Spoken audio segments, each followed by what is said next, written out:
நான் கடந்த 3 மாத காலத்துக்கு முன்பாக தாவேக்காலேருந்து வெளியேறியிருந்தேன். தாவேக்காலேருந்து வெளியேறின சமயத்திலிருந்தே தொடர்ந்து தாவேக்கா தொண்டர்கள் ஆகட்டும் ரொம்ப அஃபென்சிவான கமெண்ட்ஸ் தான் போட்டுட்ருக்காங்க. ஆபாசமாக சித்தரிக்கிறது, மார்ஃப் பண்ணுறது, தேவையில்லாத அவதூறுகளை பரப்புறது, இந்த மாதிரியான ஒரு செயல் தான் தொடர்ந்து நடந்துகிட்டே இருக்குது நான் வெளியேறின காலம் தொட்டே. நானும் வந்துட்டு தாவேக்கா தலைவர் திரு விஜய் அவர்கள் ஏதாவது ஒரு அறிக்கை வாய்மொழியாகவோ இல்லாட்டி வந்துட்டு அறிக்கை எழுத்து வடிவிலையோ கொடுப்பாரு அப்படின்னு நானும் எதிர்பார்த்துட்டே இருந்தேன் இந்த 2 மாத காலமாக. அவரும் எதுவும் கொடுக்குற மாதிரி தெரியல. எனக்கு இதுக்கப்புறமும் அவர் கொடுப்பாரு அப்படிங்கிற நம்பிக்கை இல்லை. அதனால தாவேக்கா தலைவர் திரு விஜய் அவர்கள் மேலேயும் அவரோட தொண்டர்கள் மேலேயும் கம்ப்ளைண்ட் ஃபைல் பண்ணியிருக்கேன் இன்றைக்கி கமிஷனர் ஆஃபீஸில்.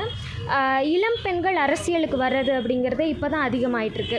இப்படி இருக்கக்கூடிய ஒரு சூழலில் அவங்கள பற்றி ஒரு ஆபாசமான கருத்துக்கள் பதிவு பண்ணும்போது அவங்களுக்கு எப்படிங்க அரசியல் களத்துக்கு வரணும் அப்படின்னு தோணும். பெரியார் அவர்கள் அன்றே சொன்னார், கரண்டியை பிடுங்கிட்டு பெண்கள் கையிலேருந்து புத்தகங்களை கொடுங்க அப்படின்னு சொல்லிட்டு. இவங்க மறுபடியும் வந்துட்டு கரண்டியை கொடுக்கக்கூடிய ஒரு நிலையை தான் தாவேக்கா தொண்டர்கள் ஆகட்டும் தாவேக்கா தலைவரும் வலியுறுத்துறாரோ அப்படிங்கிறது என்னோட கருத்து. தாவேக்கா தலைவர் மீது புகாருங்கிறது லாஜிக் இருக்காது. எப்படிங்க லாஜிக் இல்லாமல் இருக்கும்? யாரெல்லாம் நடக்கும்போதே இப்படி பேசாதீங்க அப்படின்னு சொல்லி ஒரு பேட்டிகள் வாயிலாகவும் செய்தி சொல்லிட்டாங்க.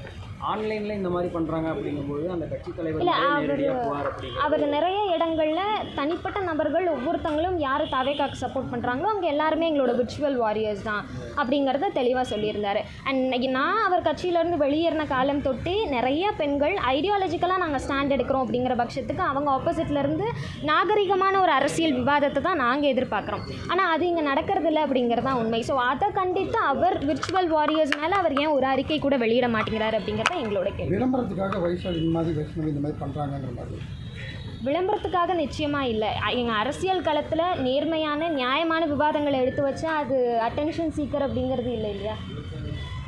இப்போது நீங்கள் உங்களை விமர்சனம் பண்ணுறீங்க. ஏன்னா பொதுவாகவே ஒவ்வொரு கட்சிக்காரங்க எதிர்கட்சிக்காரங்க விமர்சனம் பண்ணுறது சோசியல் மீடியாவில் இருக்குது.